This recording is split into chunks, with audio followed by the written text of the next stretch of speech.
We, our parents, our grandparents, came to this country and in half a century redefined Britain's history. Arriving by ship enthusiastically, we were greeted by the mist and the grey of the sea. The bitter cold of the winter season was nothing compared to the ice-cold freezing attitude of those in this country full of hatred and hostility. Greeted by signs of "Keep Britain White," we'd come unprepared for a fight. No dogs, no Irish, no blacks. We had to always watch our backs. We were told this was the mother country. What mother uses terms that are derogatory? What kind of mother rejects and sets out to inject a sense of worthlessness within the child she should caress? For 50 years we've struggled and fought, sometimes defiant, sometimes distraught, to make a place and be accepted as young or old and black and gifted.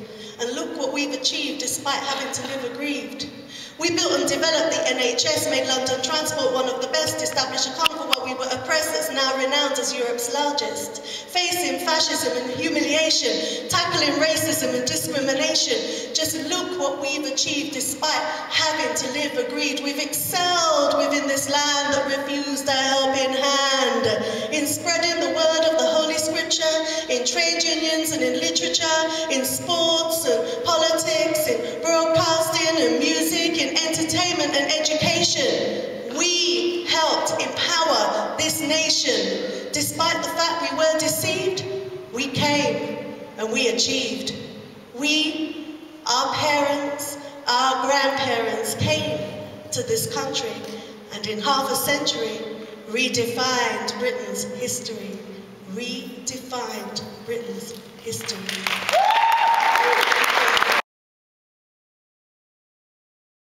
And so the homework centres and youth service helped to address people who felt marginalised through their education and whatever purpose.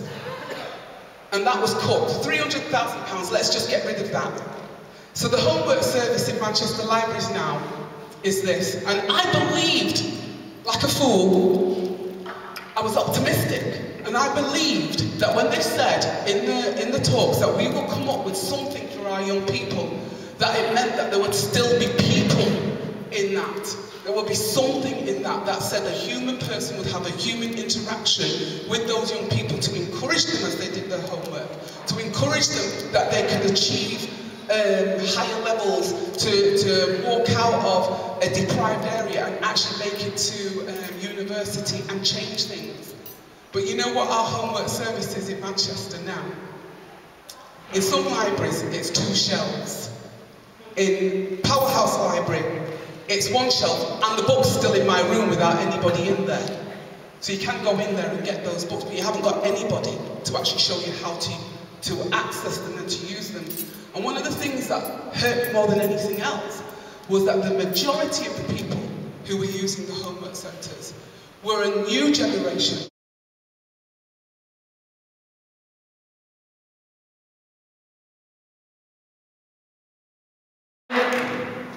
I have plans to go to university. I want to go to Salford University, do law and crime. But I do get concerned at times because I'm from my side and because I've lived there and because my parents are black, they're seen as aggressive. And because if we talk even, we're based as we're being aggressive because apparently we're loud. My dad's had several incidents with the police. None of them are his fault. Yet he always gets seen to blame for being aggressive and fighting back, when really it's just stating how he is. And I think people like him and people like you who turn up to these and speak your mind, that's a good thing. And today we are told that there is no other option than to tighten our belts. And it's true, and it's been a sad commentary that the Labour Party has signed up to that agenda. I think it abandons its core mission when it signs up to those Tory agendas from cuts. because we know fairly well that the rich people, the super rich people in this country, if we just increased our tax on the super rich in this country by 1%, do you know we'd have enough to pay the debt that is owed and invest in substantial public services? And yet we can't bring ourselves to talk about taxing the rich as if it was some kind of heresy. And they say to us, well, if you tax the rich, what they'll do is leave. Well, I'll be the first person to buy them the ticket to get on the plane, because I would rather live in a poorer country that was more equal than a richer country that was more unequal. Are you with me on that point? So if they want to leave the country and leave us all a little poorer, well, it's fine, because the poverty that poor people face can't get any worse, and the money will have to come from those at the top end of the pay scale. So bankers' bonuses, tax them. Trident submarine. Why has Britain got a Trident nuclear program? You know, my father's Jamaican, he's got a saying, he says, wear your size. And basically what that means is, if you're a little pipsqueak, don't walk in elevated shoes and pretend to be 6 foot when you're only 5'9". And Britain is a post-colonial empire, where the sun no longer sets on the British Empire, except in the Malvinas, and that's a disgrace, and they should give those islands back to Argentina. Bombing for peace is like leaping for virginity, because I don't think that bombing for peace is appropriate. You know, I think if we want peace, then let's talk to the people for the starters. Let's get negotiations going. I don't see much of that going on. Instead, we've got billions and billions of pounds on the military, you know, killing thousands of children every day. We've got tanks, we've got everything else, and we can't afford our local community centre. We can't afford our local services. What is going on there? So that's why I mean, I wasn't having a go at the soldiers, I wasn't having a go at anybody in particular. It was just a philosophical statement which said bombing for peace is like, it's a contradiction in terms. And this is exactly what the judge said in the end. But I had to fight on my own.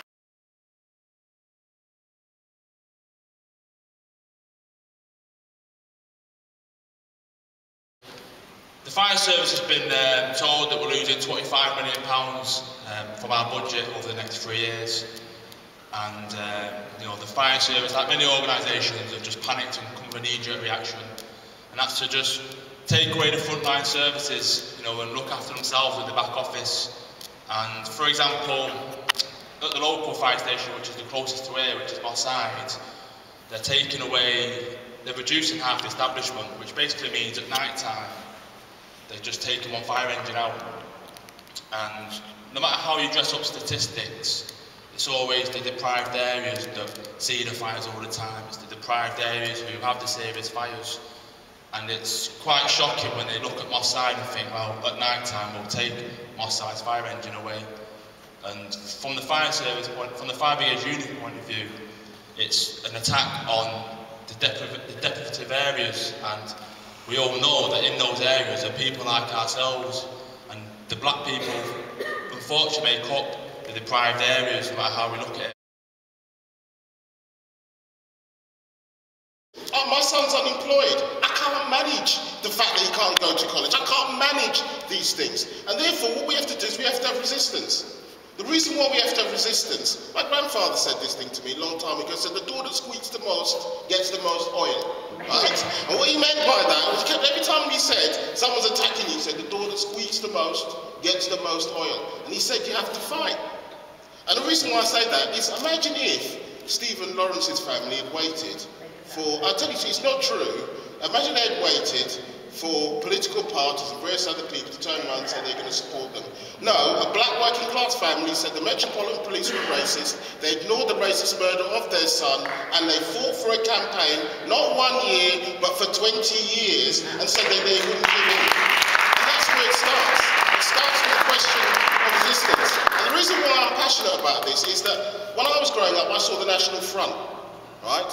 And I remember the National Front growing, people saying that black people and other people were taking their jobs, were taking their houses. And then there came a question of people defending them. And people used to get up, people might not remember this, but in the 1970s there was a Conservative person that said, if you want a nigger for a neighbour, vote Labour. That's what he put down. It's a Tory walk. That's what he put down. Now, it's true, he was racist, right? But when the other person was asked, the Labour candidate was asked, what's your answer? He goes, don't blame me. It was the Conservatives that let them in the first place. Now, the reason why I say that is because actually it's a part of the question of building the thing of resistance. I don't expect anything from David Cameron, because David Cameron went to Eton. He's a millionaire, and he says he pretends to understand big society what? The big profits that they're making, while they're making cuts on us.